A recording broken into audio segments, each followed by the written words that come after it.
This is the first of 5 videos I'm going to post this week all about honest beauty. The first 4 videos are going to be in-depth reviews split into categories. For example, today's is base products, foundations, concealer, setting powder. Tomorrow will be cheek products, the next day eye products, the next lips. Then on Friday, I'm going to do a full face of this brand on camera. I am going to rank the products that I use all week in order, top to bottom, and I am going to spill the tea on honest beauty as a brand. To keep things simple and not repeat myself in every video throughout the week, I am not going to be diving deep into honest beauty's sustainability, ethics, and overall pros and cons until Friday when I do the wrap-up video. So let's jump into reviewing both their primers, tinted moisturizer, tinted eye cream, cream foundation, and their setting powder. Let's get into it.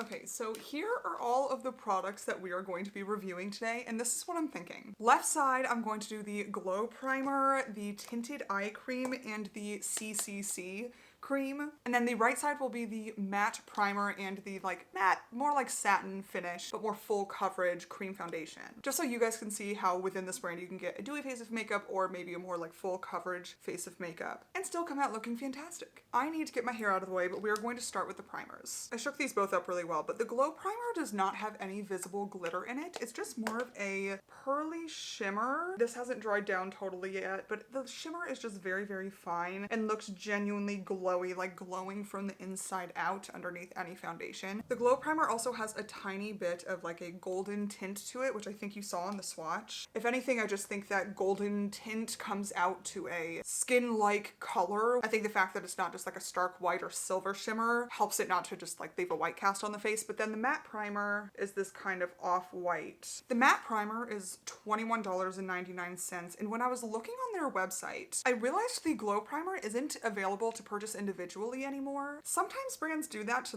rework a product that they want to rebrand or reformulate and then sell, but you can still purchase it in sets on the website. But since it didn't have its own product page, I wasn't able to find out how much the Glow Primer cost. This is completely dried down now, by the way. So you can see the nice kind of shimmer effect it has. But let's assume for the sake of this video that they are a very similar or identical price point, which means both these primers would be $21.99. So just like any other primer, I prefer to let these sit on the face so they have time to just kind of dry down for a second. So I'm going to massage these in to the separate sides of my face, and then I will be right back. Okay, those have had some time to soak into the face, and this is the side with the Glow Primer on it. This is the side with the matte primer. The Glow Primer, I think, does visibly on camera have a little bit more glow, but I do want to also just point out that the matte side with the primer didn't just zap all the moisture out of the skin. It very much still feels like a skin benefiting primer, but it does give you that very hydrated but almost satin matte base. Whereas this side has some very noticeable glow and feels a tiny bit more tacky, but still very comfortable, not sticky or it's gonna move on the skin. I don't think you can move either of these primers once they've dried down. So next I'm going to put on this Honestly Bright Eyes Tinted Eye Cream, and I'm going to only apply that on this side of the face so you can see the difference between having it on versus not having any on. And the reason I decided to do it like this today is because this is not a concealer, and I wanted to show you guys that it is not and give you a chance to kind of compare the coverage. This is what it looks like. I'll swatch that on the back of my hand for you before I put it on so you can see how it blends out. So it does have this slanted tip, so you can kind of work it in like an eye cream almost. And that is supposed to be the idea of this product, is that it has I think caffeine in it. Really, it's supposed to be a eye cream first and a little concealer touch-up second. I'm going to get to my thoughts on all of these products at the end of the video, my full-on thoughts in kind of more detail, but just so you can see right now, under this eye does look hydrated, right? And part of that is the glowy primer. But I think you'll agree with me, it did give some coverage versus this side over here. You can also layer this a tiny bit. I think this is really good for a no makeup kind of makeup look. And before I move on to the CCC cream on this side, I want to get in close and show you guys what the under eye is looking like on this side versus this side. Is this product worth the $23.99 it is priced at?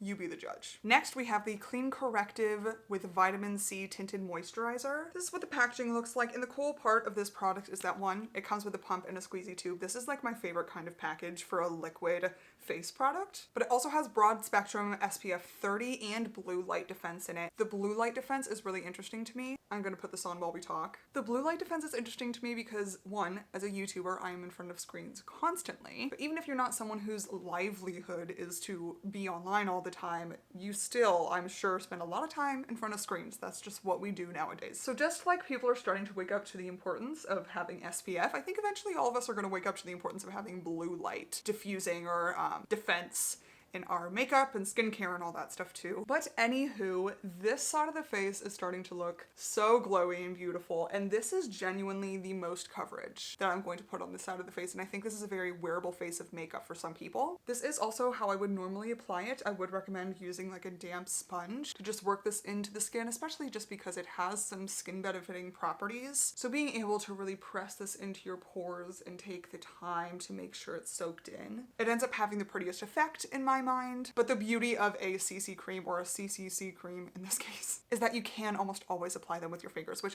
I do regularly with this product, but when I have the time, I like to use a sponge. All right, and using a different sponge, I'm going to go into this Everything Cream Foundation. I have this in the shade Snow. Be careful to read the descriptions online more so than you rely on the pictures, because I truly think that the pictures on the Honest Beauty website are a little bit misleading. This is the second foundation that I've bought from them, and that is because the first time I purchased this, I went off of the picture more so than the description of the like undertone and stuff, and I ended up getting one that was just way too light for me.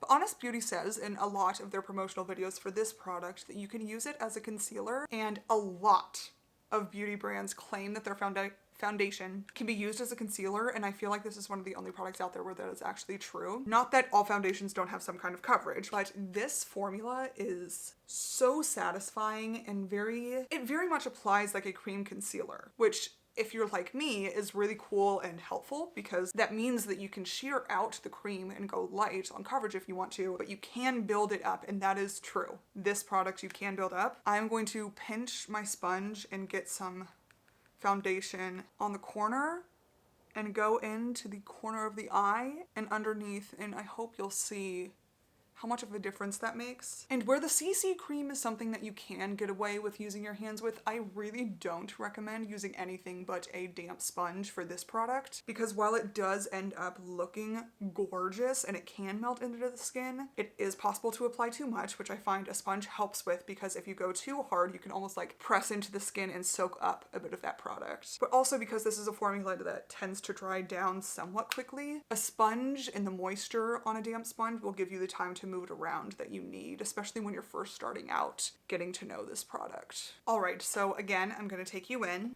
so you can see how the finishes of each side of this face is looking. So this is still glowy and it is completely dried down. It is not tacky, but it is hydrated.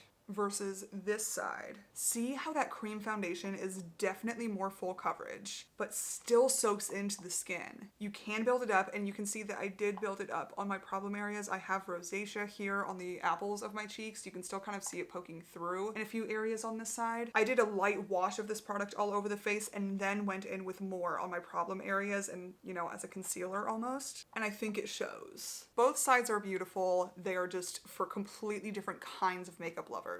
And both of these products are $21.99. All right, hopefully you're already drawing some conclusions about which of these products, which of these looks might be better for you, but I'm going to come back and tell you how I like to use these products in my day-to-day life, which ones I would and would not repurchase and why. But first, I'm going to go finish up this look. I'm feeling a bold red lip today, so I'll be back after I make some magic happen.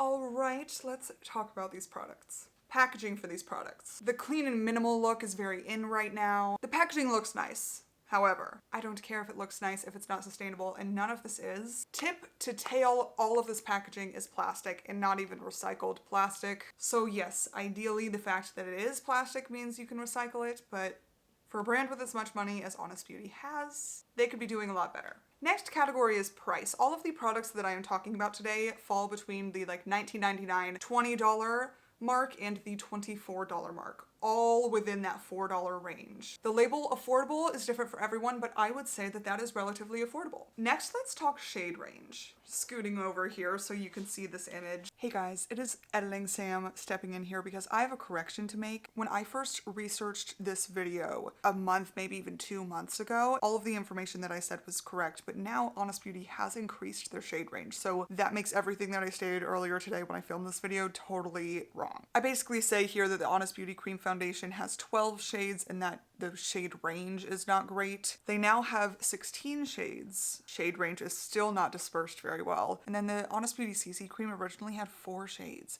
when I first looked at it, and now it has 9. Again, they do not go super dark and they're really not all that inclusive. I think they could do better, but I'm glad they have made more shades since I originally researched this video. However, the eye cream still only has 2 shades. What is that about? Okay, now back to our regularly scheduled programming.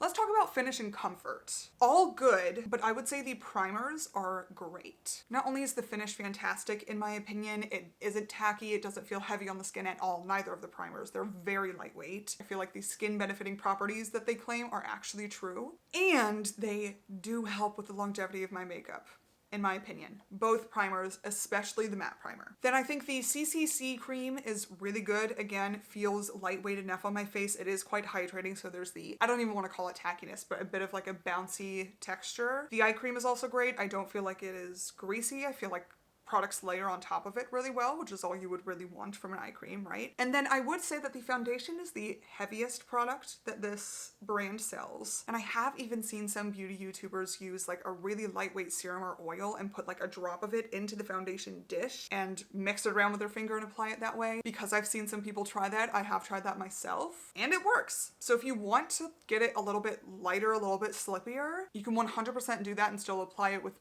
whatever technique you like. I would probably still use a damp sponge, but I personally think it's fine how it is. It's a little bit stiff, you have to warm it up, but then once you do warm it up, it spreads beautifully, it soaks into the skin, it looks gorgeous, but it does feel like makeup. So if you don't like products that you feel like you can detect on your face, even though it is still a lightweight finish, it might not be for you. In terms of wear, the only notes that I have for all of my base products within this brand are that they are above average wear time. I would say that the majority of my like clean beauty, cruelty-free vegan makeup will always last like at least 6 hours. This brand I would say will at least last at least 8 hours. And the other note that I put here, and I don't know why this is, but this makeup during the pandemic is the go-to makeup for me if I don't want my whole makeup look to rub off on my mask. I don't know what it is in the products that make it have such great staying power, but I feel like it just doesn't transfer. Can't really explain that one. Couldn't tell you why. And I know I said that I was going to tell you guys which of these products I think I would spend my money on again and wouldn't, but I actually think I'm gonna keep that information on lock until Friday's video where I do a full face of the brand and walk you through my